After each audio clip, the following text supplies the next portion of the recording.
Hello student, आपका हमारे इस क्लास 12 की फिजिक्स क्लास में बहुत बहुत स्वागत है। उम्मीद करता हूँ आप लोग बहुत अच्छे होंगे, अच्छे ही होना चाहिए।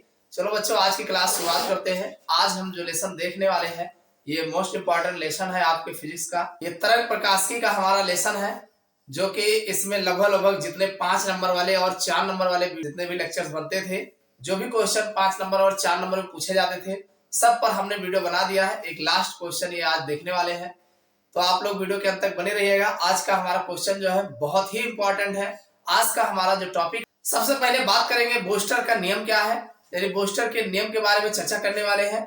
और इसके बाद फिर सिद्ध कीजिए कि किसी पारदर्शी माध्यम से ध्रुवण कोण पर परावर्तित तथा अपवर्तित किरणें परस्पर लंबवत होती है। इसके बारे में चर्चा करेंगे, जो कि आपके बोर्ड एग्जाम में जो है 2014, 16, 17, 18 इस तरीके से लगातार पूछा गया है। तो इसके आने के चांसेस आपके एग्जाम में ज्यादा है।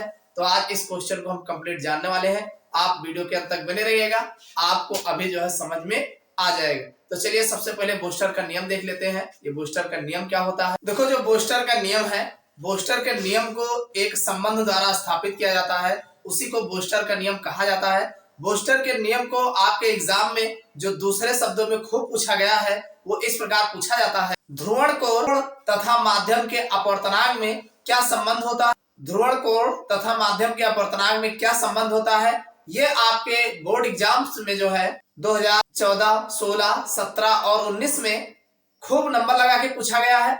ध्रुवण कोण एवं माध्यम के अपवर्तनांक के संबंध को ही जो है बोस्टर का नियम कहा जाता है। अब ये बोस्टर का नियम होता क्या है या ये संबंध क्या होते हैं, तो किसी पारदर्शी माध्यम के अपवर्तनांक, यानी कोई भी पारदर्शी माध्यम का अपवर्तनांक जो कि n होता है, तथा ध्रुवण कोण Ip, यानी ध्रुवण कोण को हम जो है Ip से रिप्रेजेंट करते हैं, स्मॉल i और स्मॉल p से। और जो किसी पारदर्शी माध्यम के अपवर्तनांक स्मॉल n होता है, इन दोनों में जो संबंध होता है, इन दोनों का जो संबंध होता है उसे हम जो है n बराबर tan Ip होता है। यानी इसका संबंध क्या होता है, n इक्वल tan Ip, यही दोनों में संबंध होता है। किसमें संबंध होता है भाई, n तथा ध्रुवण कोण Ip में जो संबंध होता है n बराबर tan Ip होता है। और यही संबंध जो होता है, इस संबंध को बोस्टर का नियम कहते हैं। यानी इसी संबंध को जो है बोस्टर का नियम कहा जाता है। और अब n क्या है, n जो है पारदर्शी माध्यम का अपवर्तनांक है, और Ip क्या है, ध्रुवण कोण है। क्या है, ध्रुवण कोण है।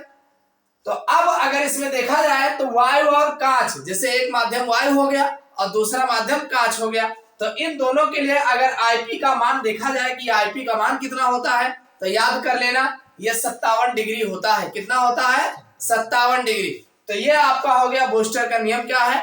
अब हम जो है सिद्ध करने वाले हैं, किसी पारदर्शी माध्यम से ध्रुवण कोण पर परावर्तित तथा अपवर्तित किरणें परस्पर लंबवत होती है। चलिए इसको हम प्रूव करके देख लेते हैं। देखो बच्चों, अगर हम बात करें कि सिद्ध कीजिए कि किसी पारदर्शी माध्यम से ध्रुवण कोण पर परावर्तित तथा अपवर्तित किरणें परस्पर लंबवत होती है, अगर इस पर हम बात करें तो देखो बोस्टर के नियमों से, यानी जो बोस्टर का नियम कहता है, क्या कहता है, इससे जो निष्कर्ष निकलता है कि जब प्रकाश किसी पारदर्शी माध्यम के, यानी कोई भी प्रकाश जो है किसी भी पारदर्शी माध्यम के पृष्ठ पर ध्रुवण कोण पर आपतित होती है, यानी किस पर आपतित होती है, ध्रुवण कोण पर आपतित होती है, तो परावर्तित तथा अपवर्तित किरणें परस्पर लंबवत होती है। यानी परावर्तित तथा अपवर्तित किरणें जो होती हैं वो परस्पर लंबवत होती है। ये कौन कहता है, ये बोस्टर का नियम कहता है कि जब प्रकाश किसी पारदर्शी माध्यम के, यानी कोई पारदर्शी माध्यम के पृष्ठ पर ध्रुवण कोण पर आपतित होती है, किस पर आपतित होती है,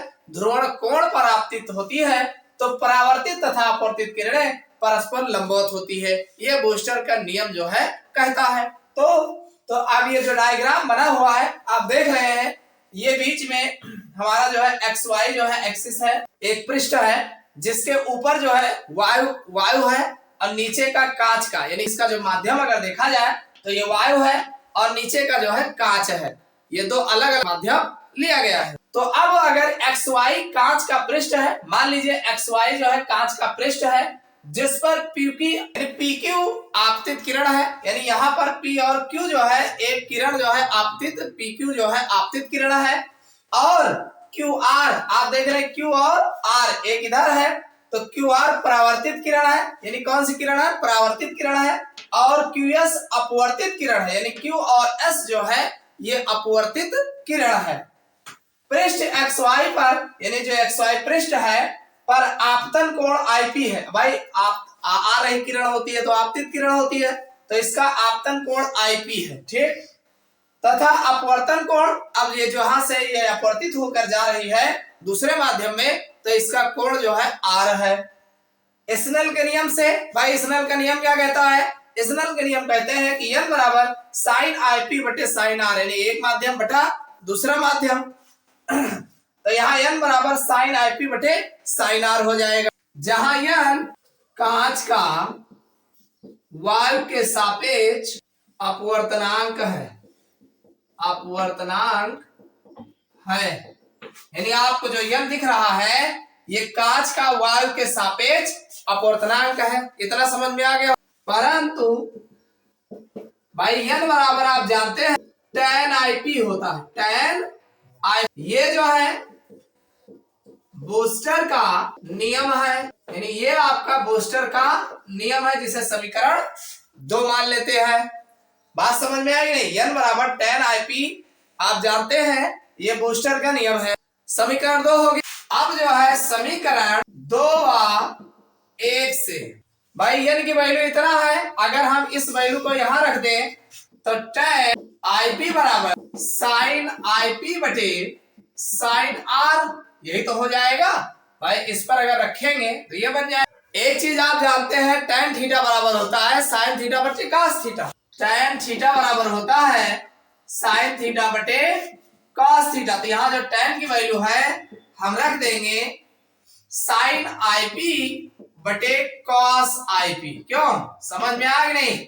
और ये साइन आईपी बटे साइन आर है। तो एक चीज आपको पता है ये ऊपर ऊपर कट जाएगा, तो हमारा जो आ जाएगा cos आईपी बराबर साइन आर आ जाएगा, क्यों, अरे ये ऊपर ऊपर वाला कैंसिल हो जाएगा, अरे वैसे ये इधर जाएगा तो ऑटोमेटिक जो है कैंसिल होगा। इसको आप लिख सकते हैं cos आईपी बराबर, भाई एक फार्मूला आप जानते हैं cos 90 माइनस थीटा, तो cos 90 माइनस थीटा जो होता है साइन थीटा होता है।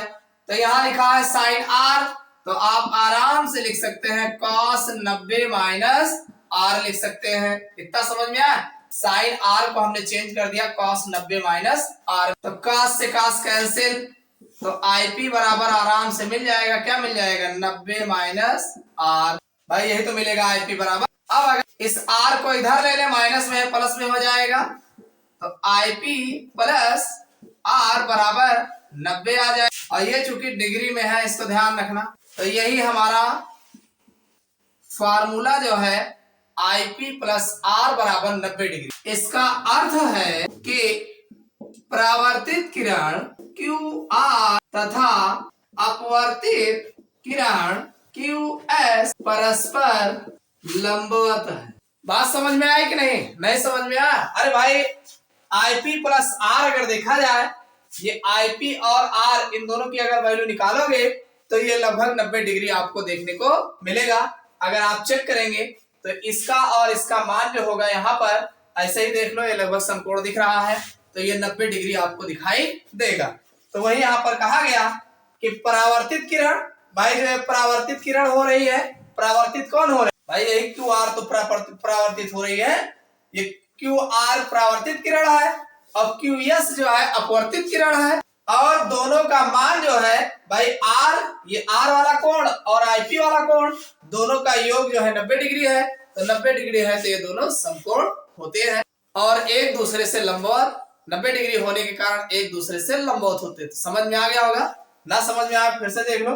भाई n बराबर स्नेल का नियम कहता है n बराबर साइन आईपी बटे साइन आर होता है, समीकरण 1 मान लिए, जहां n कांच का वायु के सापेक्ष अपवर्तनांक, n क्या है, कांच का वायु के सापेक्ष अपवर्तनांक है, और n बराबर जो बूस्टर का नियम कहता है tan आईपी होता है।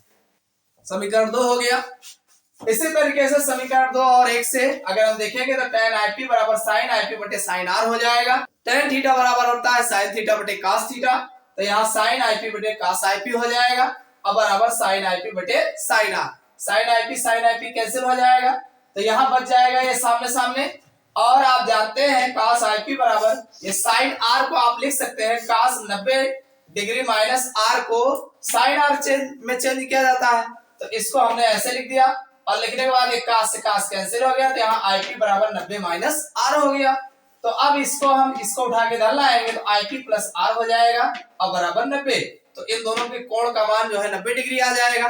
तो इसका मतलब कि परावर्तित किरण, भाई ये आईपी जो है परावर्तित किरण है क्यू आर, तथा परावर्तित अपवर्तित किरण ये आर है जो कोण बन रहा है, और क्यूएस जिसे क्यूएस रेखा द्वारा प्रदर्शित किया गया, ये सब परस्पर लंबवत होते हैं, यानी दोनों किरणें परस्पर लंबवत होती है। समझ में आ गई बात? तो ये तो था बोस्टर के नियम से जो है परावर्तित किरण तथा अपवर्तित किरण परस्पर लंबवत होती है, इसको इस तरीके से सिद्ध किया जाता है। उम्मीद करता हूं समझ में आ गया होगा।